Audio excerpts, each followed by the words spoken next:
Here at the centre, something that I'm being told time and time again that I think I'm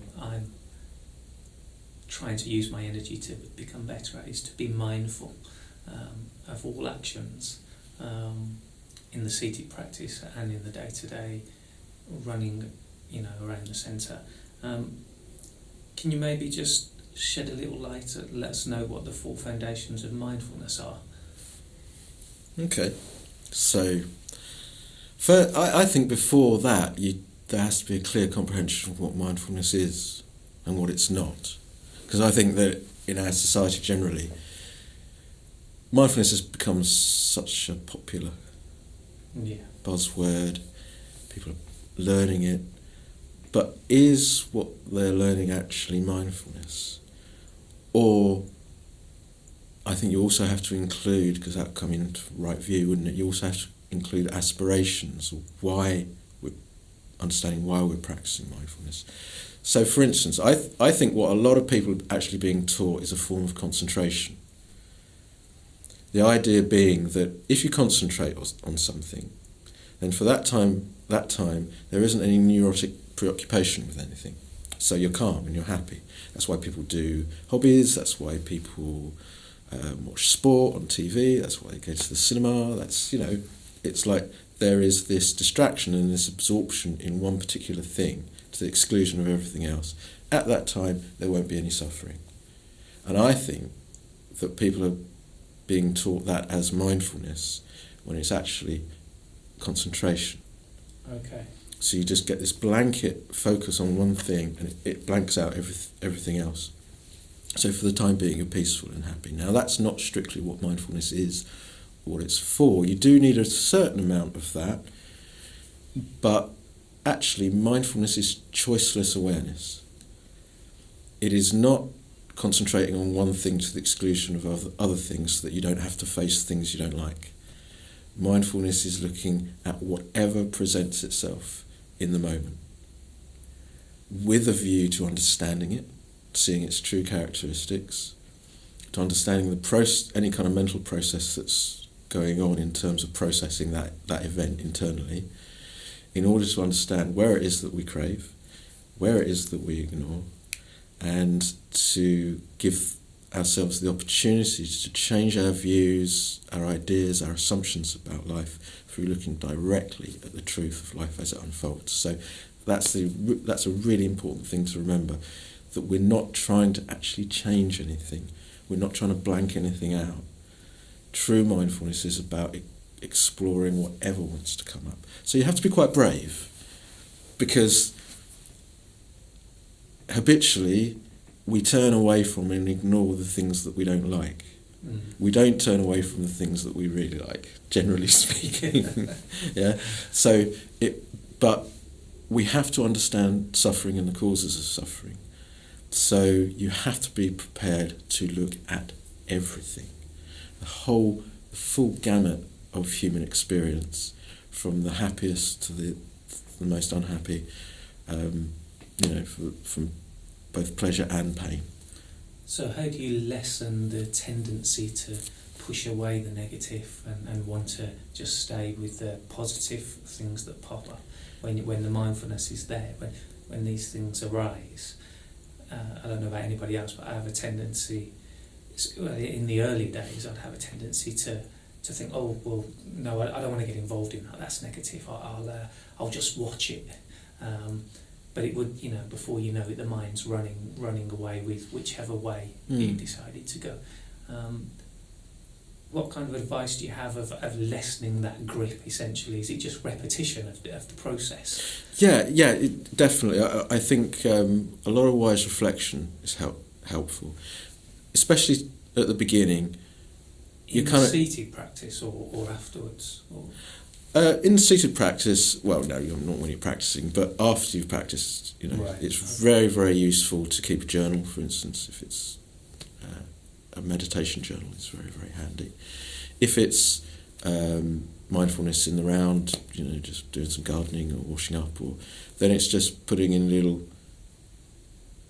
gaps where you stop and you reflect. What's going on here? Why have I entered into this daydream? why don't I want to look at, wait, was there something that I wanted to get away from that I didn't want to acknowledge, yeah? And that can only, because we're so habituated to ignore, it takes time and a lot of endeavour and a lot of repetition to actually observe where it is that we actually avoid something and don't want to look. But what happens is suffering increases, restlessness increases whenever we ignore, and that really is the key. So as you discover that you're feeling quite restless and you're not settled and the mind is buzzing around and or whatever it happens to be, that, to my mind, that restlessness is like can be a really healthy sort of signal, just to say, hang on, what is that I'm ignoring? Let's go and have a look at this. Yeah. So that's mindfulness of feeling, then, being mindful of the feelings that are present. Well, feelings in Buddhism, feelings boil down to pleasant, unpleasant, and neutral, essentially. Right. 3 kinds of feeling. All right, to go back to your previous question, the 4 foundations of mindfulness, for the record, are mindfulness of body, mindfulness of feeling, mindfulness of states of mind, and mindfulness of content of mind. And it's always really, really helpful to start mindfulness with your physical experience rather than trying to understand your mental experience, because the mind is very, very fleeting. At least physical experience is a little sort of more gross and heavier, and you can sort of observe it more easily. So, for instance, if it's outside of the seated practice in normal life, say, I don't know, you're taking a dog for a walk or something like that, it's observing the walking process, pressure, temperature, motion, seeing how all these change, seeing how the body changes moment by moment. That's a very good way of getting into body mindfulness.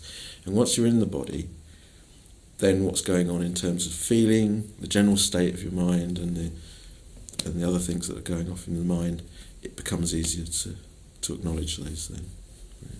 Right. Okay. But yeah, there will be a definite sense of dis-ease whenever we ignore. So that's really, you might say, the general state of the mind. You say, things are not right. Whenever you think things are not right, you're suffering, because actually everything's perfect as it is. So, and what's the difference between mindfulness of states of mind and mindfulness of content of mind?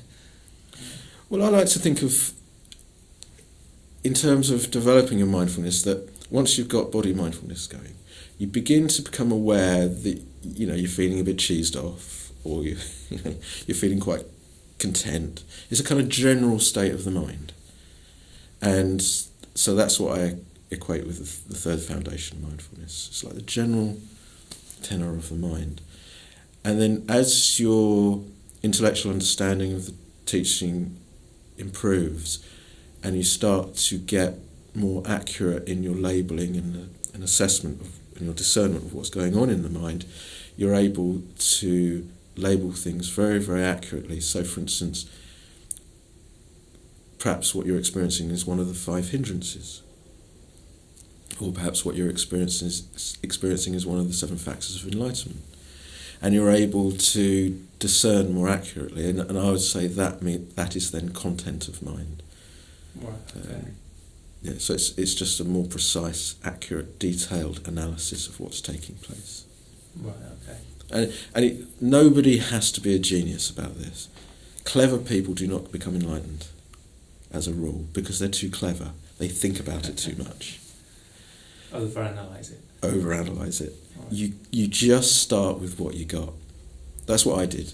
Entirety of my training, I just focused on my immediate experience. Apart from when I was craving for life to be different. But when I was being mindful, I would just focus on, what was unfolding, and I would label things as best I could. But that's critical that you do that, because it's through that labelling that you begin to see transience. And it's seeing the characteristic of change, that things do not last, which is really going to undercut the suffering big time. And I personally have a tendency to maybe over-label things or get caught up in the labelling. What advice do you have in terms of just, again, weakening that process. I would imagine that would come down to a certain individual's personal characteristic outside of the teaching or outside of the training, if they have that kind of mind. We apply ourselves to the training, the mindfulness training, in exactly the same way we apply ourselves in other aspects of our lives. Really, meditation is just opening a window of awareness to what we've been doing the whole time.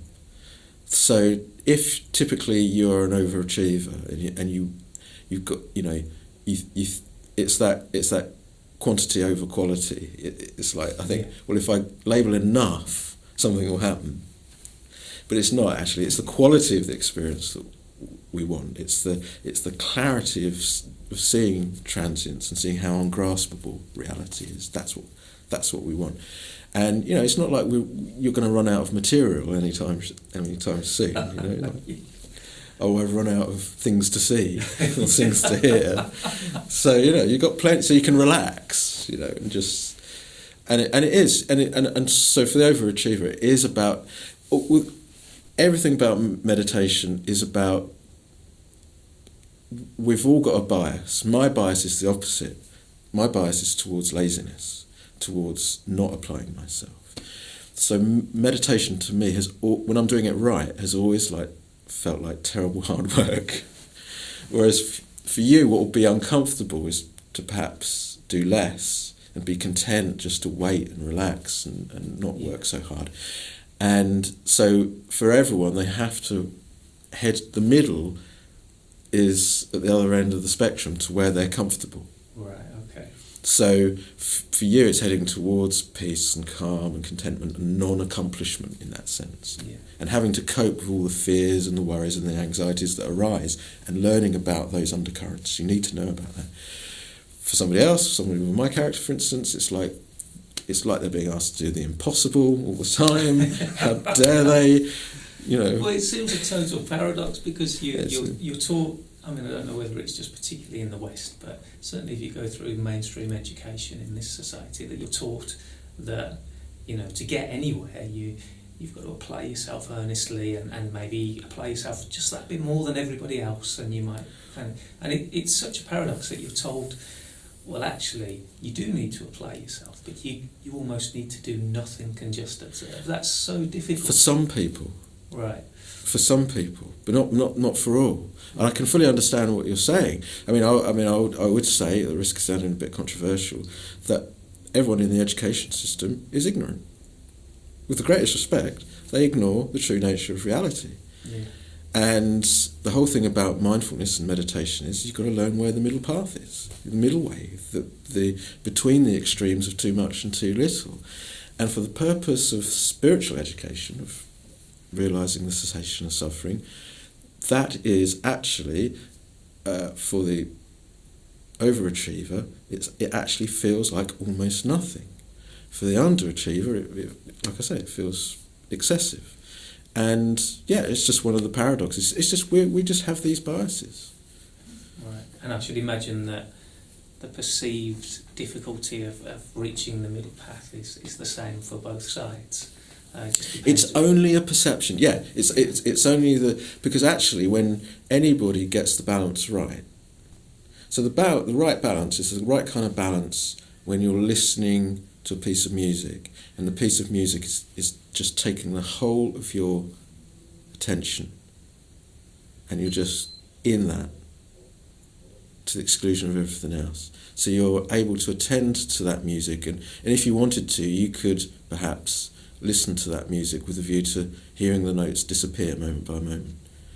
That would be mindfulness of materiality. That would be, observing the transient nature of physical experience. Well, I think any time for me that the meditation does become stiller and the mind is a little bit quieter, I have a tendency to feel that I'm not doing anything. Yeah. That sounds about right. Involved again, and then it all goes to pot. Yes. So it's. And the difficulty is remaining in that place where you feel like I'm not doing anything, I'm not achieving anything, I'm not producing anything, because that's what our culture demands, and that's how we've been brought up, And so therefore it is having the faith, it's having the wherewithal, having the understanding of what's going on, to remain with that strong urge to fill that space and to allow it to remain open and apparently empty, because it's not empty.